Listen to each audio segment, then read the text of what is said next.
There is a photograph taken late in her life, far from the flashbulbs of Hollywood, far from the curated perfection of palace balconies. In it she stands near a window inside the Palace of Monaco, the light falling softly across her face. She is dressed impeccably as always. Every detail is controlled, every line composed, but her gaze isn't directed outward. It lingers somewhere indistinct, past the glass, past the sea, past the life she had chosen, or perhaps the life that had chosen her. There is something unmistakable in that moment. Not sadness exactly, but distance, a quiet removal, as if she is present in body, but absent in spirit.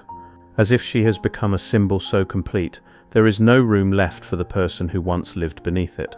The photograph doesn't capture a smile. It doesn't need to. What it captures instead is something far more revealing. The weight of years spent being observed but never truly seen.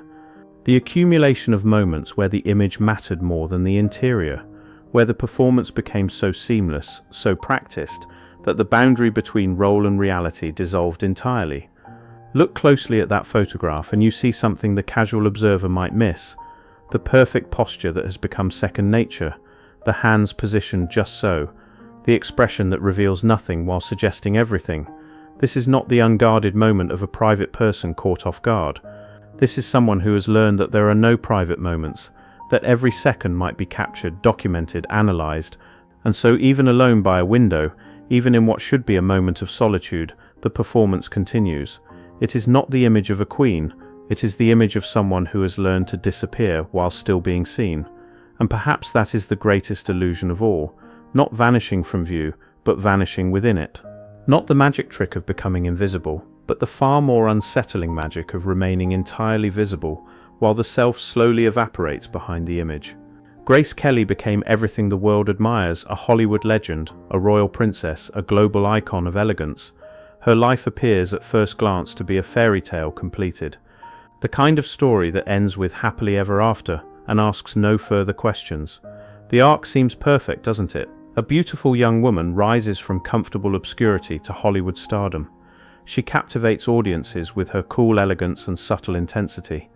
And then, in a twist that seems almost too perfect to be real, she meets a prince, an actual prince, and she becomes an actual princess.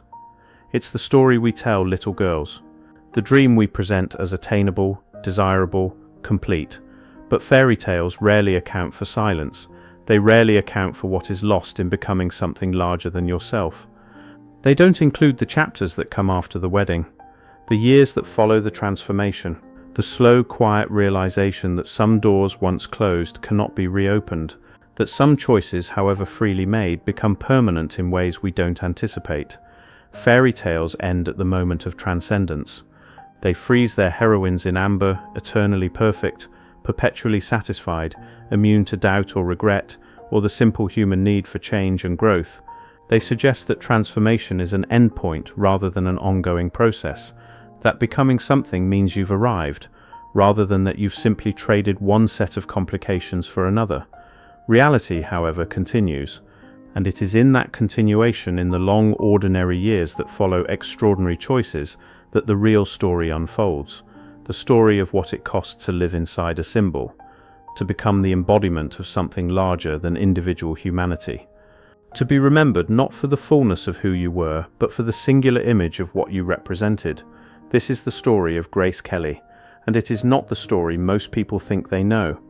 Before she was a princess, before she was even a star, she was a girl from Philadelphia, a city that valued discipline, restraint, and presentation. Grace Patricia Kelly was born into a family where achievement was not optional. Her father was a celebrated Olympic athlete turned successful businessman. Her mother was a former model and coach. Appearances mattered, conduct mattered, reputation mattered most of all. This was a household built on standards, on the belief that success was something earned through discipline and determination, where excellence wasn't celebrated so much as expected, where love perhaps was expressed not through words or warmth, but through the relentless push toward becoming something worthy of admiration. John B. Kelly Sr. was a self-made man who had pulled himself up from working-class Irish roots to become a millionaire. He had won 3 Olympic gold medals in rowing. He had built a construction empire. He believed in hard work, in physical fitness, in the kind of achievement that could be measured and displayed.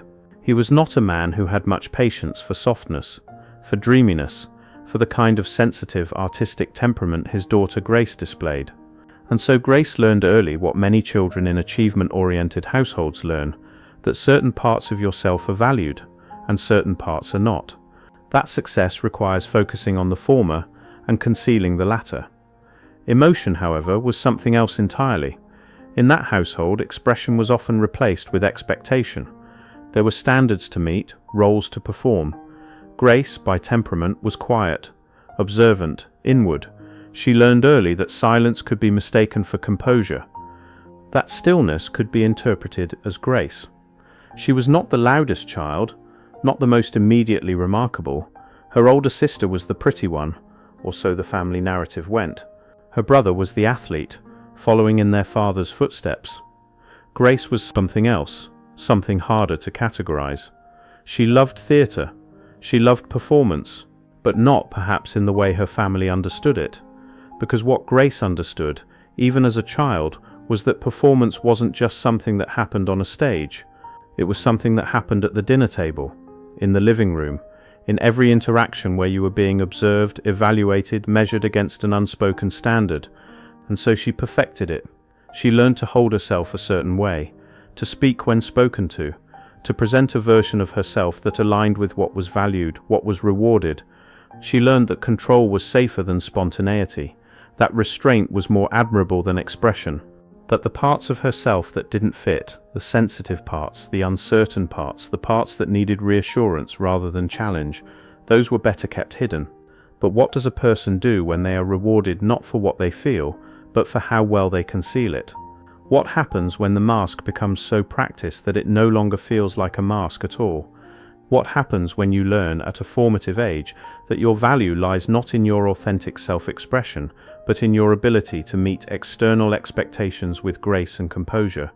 That question would follow her for the rest of her life, because the skills she developed in that Philadelphia household, the ability to remain composed under scrutiny, to project elegance even when uncertain, to exist within expectations without visible complaint, those would become her greatest assets. They would make her a star. They would make her a princess. They would make her an icon. And perhaps, eventually, they would become her greatest constraints. The very abilities that enabled her success would also, in time, create a prison so subtle she might not have fully recognized it as one. A prison made not of bars but of expectations, not of force but of image, not of what she couldn't do but of what she could never stop doing. Hollywood did not discover Grace Kelly so much as it recognized her. She had already learned how to exist within a frame. When she arrived in the film industry in the early 1950s, she was not entirely formed, but she was prepared in a way that many aspiring actresses were not. She understood instinctively how to calibrate her presence, how to control what was seen and what remained hidden, how to suggest depth without revealing everything. She had been practicing her entire life. On screen she was luminous but also controlled. Her performances carried a kind of deliberate calm, a surface-level serenity that concealed something more complicated underneath. Directors saw it immediately, audiences felt it instinctively. There was something magnetic about her stillness, about the way she could stand perfectly motionless and yet command complete attention. The way she could deliver a line with almost no inflection and yet convey volumes. She wasn't just beautiful, she was unreadable, and in Hollywood that was power. Because the camera loves mystery. It loves faces that suggest depth without revealing it entirely. It loves the tension between what is shown and what is withheld. It loves the question mark. And Grace Kelly was nothing if not a question mark. Who was she, really? What was happening behind those composed features? What did she feel, want, fear, desire? The camera asked these questions, but Grace never quite answered them. Films came quickly. Recognition came faster. Within just a few years, she became one of the most sought-after actresses of her time. Her presence wasn't loud or theatrical. It was precise, measured, elegant. Alfred Hitchcock cast her repeatedly, recognizing in her something the audience found magnetic, that cool exterior, that suggestion of fire beneath ice. The sense that something was happening behind those composed features, something complex and alive, but that you would have to work to reach it. In Rear Window, she played a woman who appeared to be simply a beautiful, elegant society girl, but who revealed unexpected courage and resourcefulness. In To Catch a Thief, she was sophisticated and controlled, but with hints of passion carefully restrained. In Dial M for Murder, she brought vulnerability to a role that could have been simply victimhood. Hitchcock understood something about Grace Kelly that perhaps she was only beginning to understand about herself, that the most interesting performances come not from revelation, but from the tension of concealment, from the audience's awareness that there is more beneath the surface than what they're being shown. But was that who she really was? Or was it simply the most refined version of the stillness she had been practicing her entire life? Because success in Hollywood often demands a kind of emotional negotiation. You give the world a version of yourself it can understand, and in return it rewards you with attention, admiration, and applause. You learn which parts of yourself are valuable, which aspects are marketable, which qualities make you desirable to audiences, to directors, to the machinery of fame. And the parts that don't fit, the messy parts, the uncertain parts, the vulnerable parts that don't photograph well or fit the image, those get quietly set aside. Not abandoned, perhaps, just stored, tucked away, waiting for a moment when they might be safe to express. But what happens to the parts that don't fit the performance? What happens to the person behind it?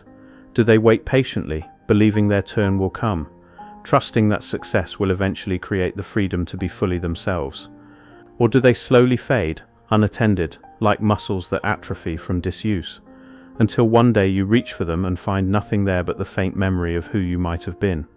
Grace Kelly won an Academy Award for The Country Girl in 1955, playing against type as the dowdy, exhausted wife of an alcoholic actor. It was a role that required her to appear unglamorous, worn down, emotionally raw. It was also one of the few times she was allowed to show strain, to let the composure crack, to reveal the kind of emotional exhaustion that comes from years of holding everything together. Perhaps that's why the performance felt so authentic. In 1955, Grace Kelly traveled to the French Riviera for the Cannes Film Festival. It was there, during a carefully arranged photo shoot, that she met Prince Rainier III of Monaco. The meeting itself was unremarkable. Brief, polite, structured, a photo opportunity organized by a magazine, a diplomatic gesture, the kind of encounter that fills an afternoon and fades from memory by evening. The prince was quiet, somewhat formal. Grace was composed, as always. They made polite conversation. Cameras captured them standing together in the palace gardens, and then it was over. But something about it lingered. Perhaps it was the contrast. Here was a man who existed in a completely different world, not the temporary glamour of Hollywood, but the permanent formality of European royalty, not performance but position, not celebrity but legacy. Monaco itself was a kind of fairy tale principality, a tiny sovereign nation perched on the Mediterranean coast, known for its casino, its tax haven status, its old world European charm. It was the kind of place that seemed to exist outside of time, insulated from the ordinary concerns of ordinary people. And Prince Rainier was, by all accounts, a serious man with serious concerns. His principality was struggling financially. He needed to modernize Monaco, to attract investment and tourism, to secure its future. He was looking, whether consciously or not, for someone who could help transform Monaco's image on the world stage. Letters followed. Conversations deepened. And soon what had begun as a diplomatic encounter became something else entirely, a possibility, a courtship conducted largely through correspondence, through careful, thoughtful letters that revealed more than their brief meeting had allowed, through the gradual construction of a connection that existed as much in imagination as in reality.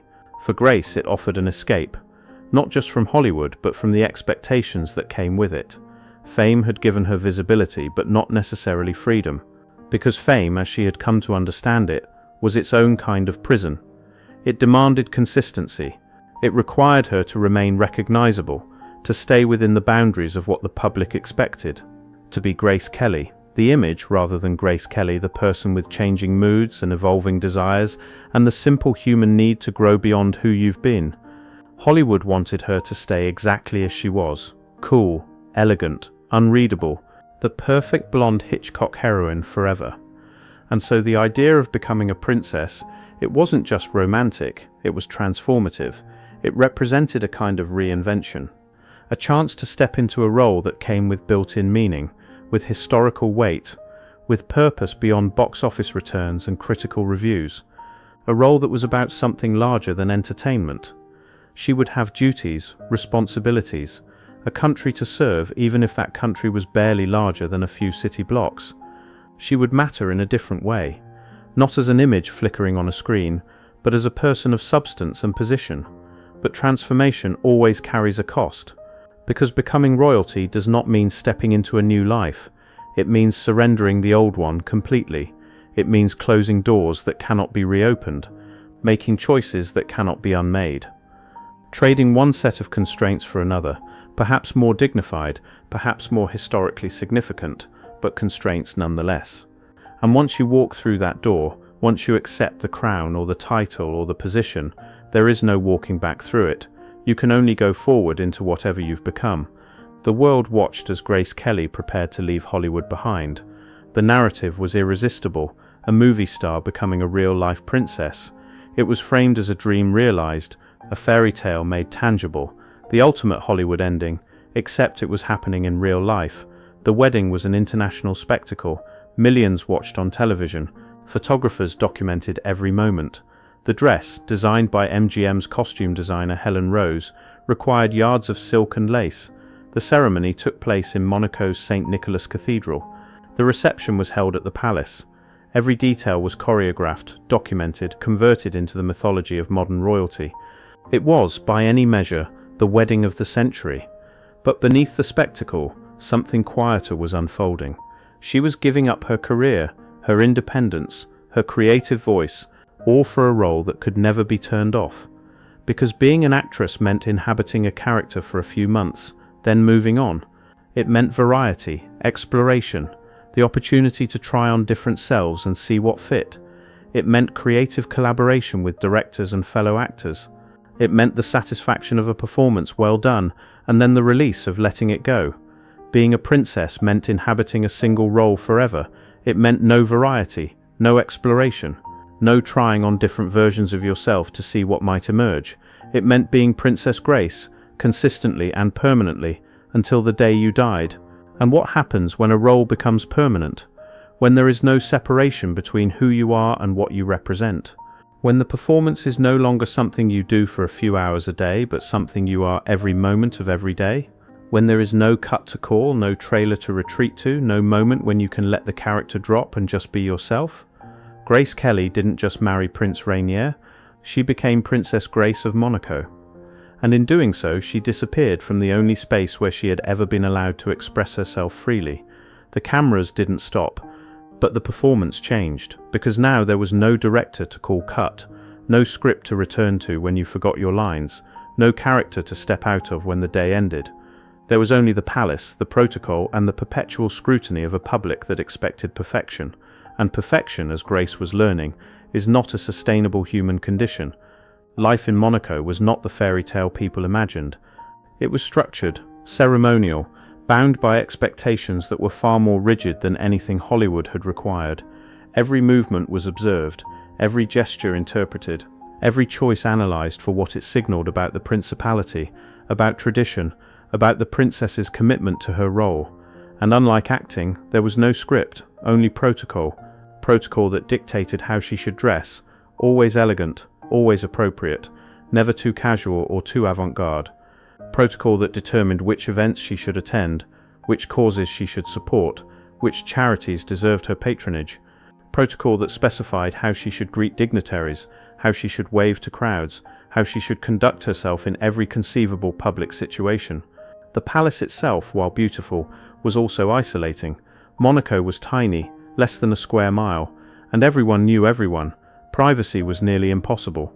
The Monegasque people, while generally supportive, also had expectations about who their princess should be. And beyond Monaco, the international press watched constantly. Every appearance was photographed. Every outfit was analyzed. Every hint of strain or unhappiness was interpreted as evidence of trouble in the fairy tale. Grace fulfilled her duties with precision. She hosted events, represented the principality at international functions, raised her 3 children. She became, outwardly, the perfect princess. She established arts programs, bringing culture to the small principality. She supported charitable causes, particularly those involving children. She appeared at state functions with the same composed elegance she had brought to film premieres. She learned French. She learned the intricacies of Monegasque politics and society. She navigated the complex relationships between Monaco and France, between the palace and the casino interests, between tradition and modernity. By every external measure, she succeeded brilliantly at being Princess Grace. But what did Grace Kelly actually want? That question grew harder to answer, because over time the distinction between her public role and her private self began to dissolve. When every moment is potentially public, when every interaction might be observed or reported, when every choice carries symbolic weight beyond its immediate reality, what space remains for the private self? What room is left for desires that don't align with duty? For thoughts that don't serve the image? For the messy, complicated humanity that exists beneath the polished surface? What happens when you can't take off the costume because you've become the costume? She had once been admired for her ability to convey emotion subtly. Now she was expected not to convey it at all. A princess must be composed, gracious, pleasant, supportive of her husband and her country. A princess does not have bad days, does not show frustration or disappointment or the simple human need to sometimes fall apart. A princess certainly does not express doubt about whether she made the right choice. And what happens when a person becomes so practiced at restraint that they can no longer access what they are restraining? When the performance becomes so complete that there is no backstage left, no green room where the costume comes off and the real person emerges? What happens when you look for yourself and find only the role?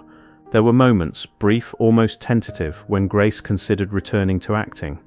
Alfred Hitchcock, the director who had helped define her cinematic identity, approached her with a role in the early 1960s. It would have marked her return to the screen, a re-entry into the world she had left behind. The role was in Marnie, a psychological thriller about a troubled woman with a hidden past and a compulsion to steal.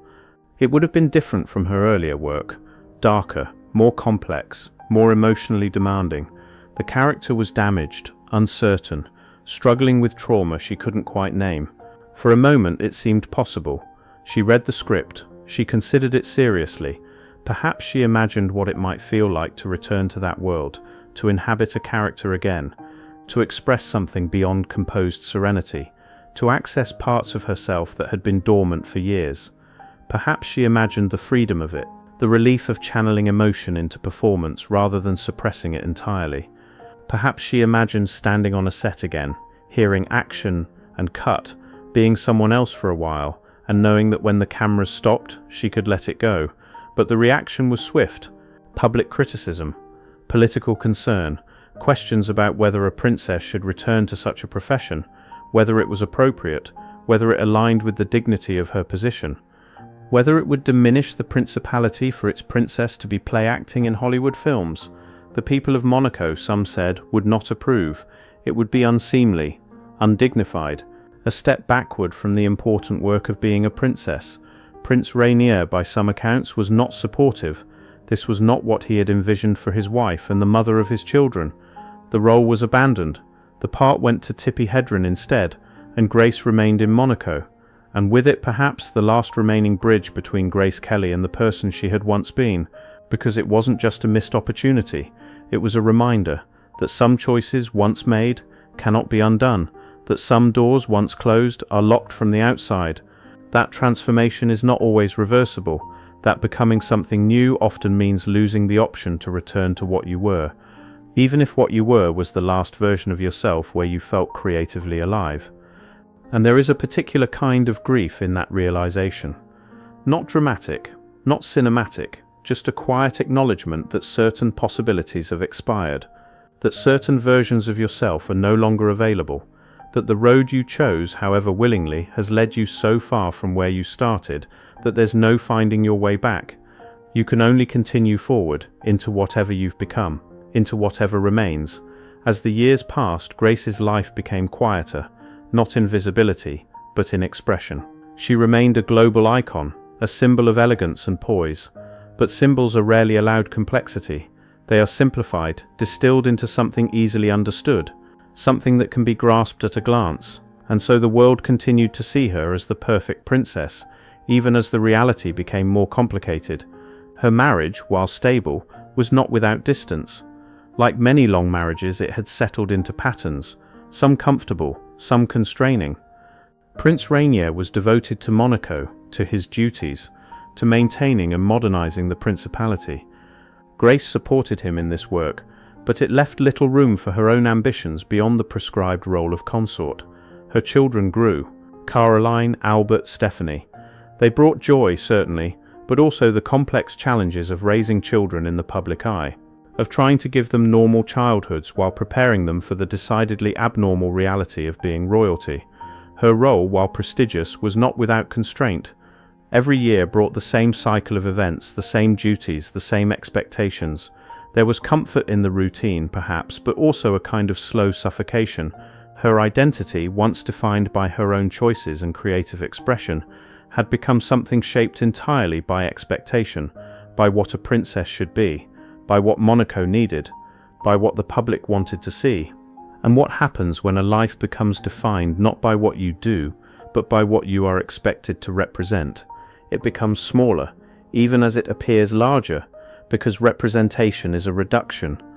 It takes the fullness of a human being, all the contradictions, the uncertainties, the private longings, the changing desires, and distills it into something singular, something comprehensible, something that can be understood at a glance and fits neatly into a narrative. Grace Kelly, the actress, had contained multitudes. She had been allowed complexity, mystery, depth. She could play different characters, explore different facets of human experience. Princess Grace of Monaco was expected to be one thing: perfect, perfectly composed, perfectly elegant, perfectly content with her fairy tale life. And perfection, by definition, leaves no room for growth, no space for change, no permission for doubt or struggle, or the simple human need to evolve beyond who you've been. Friends who visited her in Monaco sometimes noted a kind of wistfulness, a sense that she was going through the motions of a life that looked perfect from the outside but felt somehow hollow from within. She took up needlepoint, she supported the arts, she gave interviews where she said all the right things about how fulfilled she felt, how she had no regrets, how being a princess was everything she'd ever wanted. But was it? Or was that simply what she had learned to say because it was what everyone needed to hear? Because symbols can't express doubt, they can't admit regret, they can't say, "I'm not sure I made the right choice," or "sometimes I wonder who I might have become if I'd chosen differently." Symbols must remain stable, consistent, unchanging. And Grace had become a symbol so complete that there was no room left for the person underneath. In 1982, Grace Kelly was driving along a winding road in Monaco with her daughter Stephanie when she suffered a stroke. The car veered off the road, tumbling down an embankment. The accident was sudden, quiet, in the way that endings often are. There was no dramatic farewell, no final performance, no carefully composed exit from the stage of life. Just a moment, a loss of control, a car leaving the road. And then, absence. She was 52 years old. Stephanie survived with minor injuries, but Grace never regained consciousness.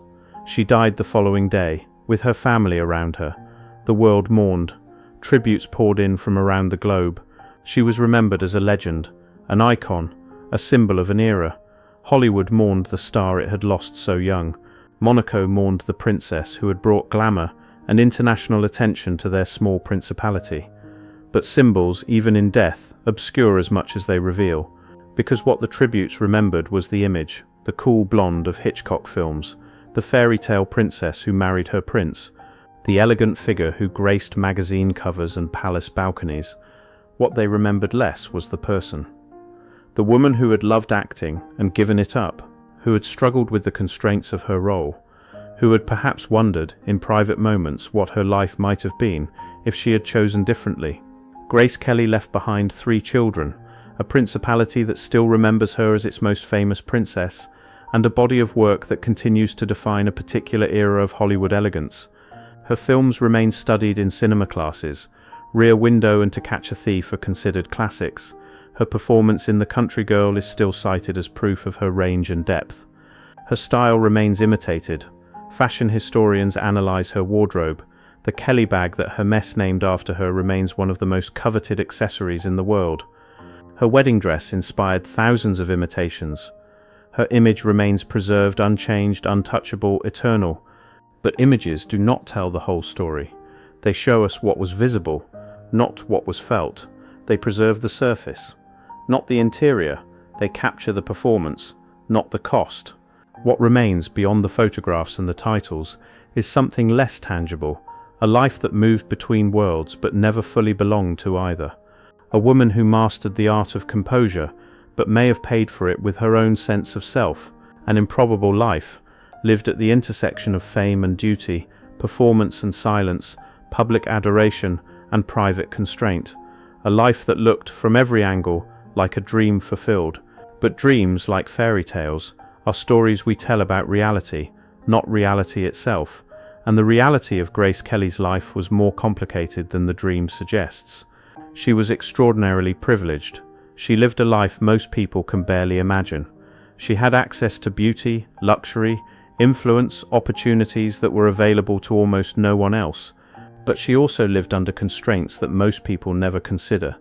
The constraint of constant observation, the weight of perpetual expectation, the slow erosion of private self in service of public image, the gradual realization that the role you chose has consumed the person who chose it. These are not the problems most people have, but they are real problems nonetheless. Because privilege does not immunize against existential questions.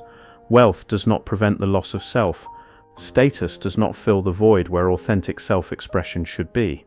And perhaps, in the end, that is the most honest way to remember her. Not as a princess, not as a star, but as a person who spent her life learning how to be seen and quietly wondering what it might have meant to simply be known. To be known not for her image, but for herself. To be loved not for what she represented, but for who she was in all her complicated humanity.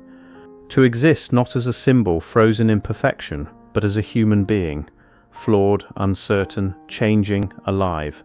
That photograph near the window captures something true, not the fairy tale, but the person who lived inside it, the woman who learned, perhaps too well, how to perform grace under pressure, who mastered the art of stillness so completely that even she might have struggled to find what lay beneath it, who became so adept at being what others needed her to be that she may have lost track of what she needed for herself. The woman who learned to disappear while everyone was watching. And maybe that's the real tragedy. Not that her life ended too soon, though it did, but that somewhere along the way, in the process of becoming everything the world wanted her to be, she may have lost the freedom to discover who she might have become if she'd been allowed to choose herself. If you enjoyed this video, please like and subscribe to our channel so you never miss out on more fascinating stories.